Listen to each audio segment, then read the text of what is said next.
Okay, picture this. It's 5 a.m., it's a Tuesday, you're running a trucking fleet in South Africa, and before you've even had that first coffee, you already know the diesel prices jumped. Again, you've got a driver stuck at a weighbridge, a truck sitting idle waiting for a part, and a cash flow spreadsheet. Yeah. Well, it's giving you a heart attack. It's a very real picture. And for so many operators, that isn't some nightmare scenario. That's just Tuesday. It's the baseline. And that's exactly our starting point for today's deep dive. We're getting into a guide by a company called Greystride. They tackle this chaos head-on, arguing for partnering with a real industry specialist. But we're not just going to, list the benefits. No, that would be too simple. We need to go deeper. Right. Our mission here is to take the source material, strip it down, and find what they call the actionable insights. The actual things you can do to stop just putting out fires and, I don't know, maybe start building a firewall. We want to find that bridge from just surviving to actually growing strategically. And that's the key distinction, isn't it? Because the source makes this bold claim right up front. Trucking is, and I'm quoting here, its own world. It argues that these challenges, the fuel prices, the cash flow, the regulations, are so unique that general business advice just fails. That's a pretty strong stance. Basically, don't bring a retail consultant to a diesel fight. Exactly. So let's unpack that first big idea the text sets up: expertise and customization. This is the foundation. It pits the general consultant against the industry specialist. Is the difference really that big? I mean, a balance sheet is a balance sheet, right? See, and that is the trap. On paper, sure, the numbers look the same, but the context behind those numbers is totally different in transport. A general consultant comes in, they have their shiny Excel models, and they look at your fuel bill and say, well, obviously you need to cut costs here. Which is about as helpful as telling someone who's drowning to just, swallow less water. Precisely. A generalist sees high fuel costs. A specialist, the kind Greystride is talking about, sees the why. Is it the route? Is it idling? Is it driver behavior? Or, and this is a big one, is it theft? The source specifically calls out fuel theft, maintenance scheduling, and driver retention as these super technical areas. Fuel theft is huge. The text really singles that out. It is. And it's gotten so sophisticated, it's not just siphoning from a tank anymore. It's card fraud, volume manipulation at the pump. If your advisor doesn't have real hands-on experience with those patterns, their advice is just theory. You need someone who knows that this truck stop is a hot spot or that route just eats up suspension bushes because of the road conditions. So it's about having almost forensic level knowledge. Okay, so that brings us to our first actionable insight from the text. I like this one because it feels doable. They call it a biannual review. But not a review of the entire business. That's the key. That's too much. Right, they're very specific. Just the top 3 cost drivers: fuel, maintenance, and labor. And that's the quick win strategy. Every 6 months, you sit down and you drill into only those 3 line items. You're not trying to solve the 5-year plan. You're hunting for the small leaks that started in the last 6 months. Maybe one truck's fuel consumption crept up by 4% and nobody noticed. It's catching the drift before it becomes a current, so you don't wake up a year from now wondering where your entire margin went. Exactly. It's just systematic operational hygiene. Okay, so moving from costs to the operation itself, the text has this phrase I found really interesting: fleet DNA. It sounds a bit like marketing speak at first, but they mean something specific. It's a metaphor, but it's a really good one. The text says no 2 fleets are the same, and I think every operator would nod their head at that, but then they go and apply the same old cookie-cutter solutions. Because it's easier. Or maybe it worked for a competitor. Because it's standardized. But just think about it for a second. Let's say you have a fleet moving consumer goods, FMCG, down the N3, high volume, time sensitive. Now compare that to a fleet hauling heavy mining equipment on gravel roads up in the Northern Cape. Completely different universe. The DNA is completely different. The first fleet worries about hijacking turnaround times. The mining fleet worries about suspension wear, dust, shredding tires. Your strategy has to fit that DNA. The routes, the cargo, the trucks, it's all part of the genetic code of your business. So if you just copy-paste a maintenance schedule from an N3 highway fleet onto that mining tipper truck, you will bankrupt your maintenance budget in a quarter. Guaranteed. The specialist's first job is just to decode that DNA. Which leads us to actionable insight number 2. And this tackles a problem I think everyone feels: being totally overwhelmed. You know things need to change, but you can't just stop the trucks to fix the business. The old changing the tires on a moving car problem. Yes. So the text suggests starting with a pilot project. It's just basic change management, really, but for logistics. Don't try to fix everything at once. You'll fail, and your team will resent you for it. Just pick one process. They suggest things like load planning or maybe supplier invoicing. Let's take supplier invoicing. Is it slow? Is it full of errors? Okay. Isolate that one process, run a pilot project just on that. Fix it, show the results.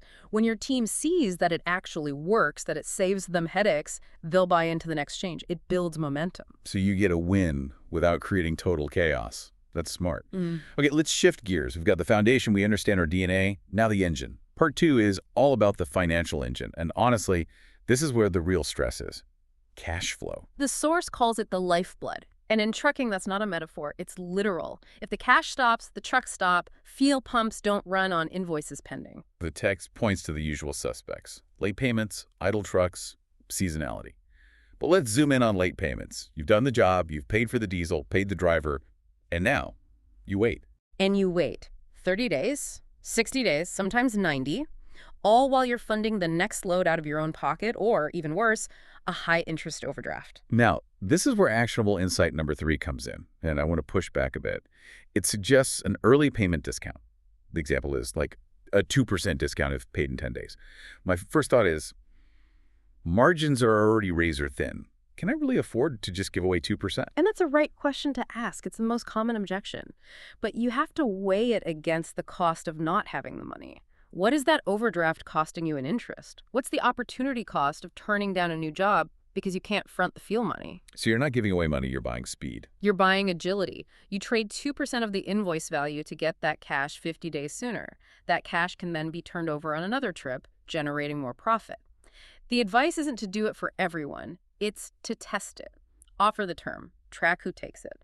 If your biggest client bites, that one cash injection could solve your entire liquidity problem for the month. That makes a lot of sense. Better to have 98 Rand in the bank today than a promise of 100 Rand in 3 months. Especially if you need to buy tires tomorrow. Cash is oxygen. Speaking of costs, let's look at the other side of that coin. Operational efficiency. There's a quote in the source that really hits home. Every minute your truck isn't moving, you're losing revenue. That is the golden rule of transport. An idle truck is just a very large, very expensive paperweight. It's depreciating, you're paying insurance. It's only an asset when the wheels are turning. So the text points to maintenance, driver performance, route planning. But how do you actually track it? We've all seen those dashboards with a million dials. It's just noise. It's paralysis by analysis. You don't know where to even begin. Exactly. So actionable insight number 4 is the monthly dashboard. But, and this is the important part, they say to strip it down to just 3 metrics. Simplicity is what drives accountability. And the 3 they suggest are 1, total kilometers driven, 2, average downtime per truck, and 3, maintenance costs per kilometer. Why those 3 specifically? Why not something like total revenue? Because revenue is a lagging indicator. By the time you see your profit drop, the problem happened weeks ago. These 3 tell you the operational story as it's happening. Kilometers tell you about utilization. Downtime tells you about reliability. And maintenance cost per kilometer. That's the real health check. I love maintenance cost per kilometer. It normalizes everything. It's the truth teller. If your total maintenance bill goes up because you drove twice as far, great, that's good business. But if your cost per kilometer is spiking, that means something is actively wrong. A truck is failing, a driver is abusing the clutch. It points you exactly to the problem. It lets you find the lemon in the fleet before it sours your whole balance sheet. Okay, we've stabilized the ship, cash is flowing, trucks are efficient. Now for the fun part. Part 3, future-proofing, growth. This is moving from survival mode into thriving mode. The source talks about those big ambitions, right? Expanding to a new province, adding refrigerated trailers, maybe getting into the mining sector. But this is also where so many businesses get into trouble, isn't it? Growing too fast. The old saying is, indigestion kills more businesses than starvation. You land a big contract, you buy 10 new trucks, and you haven't properly stress-tested the deal.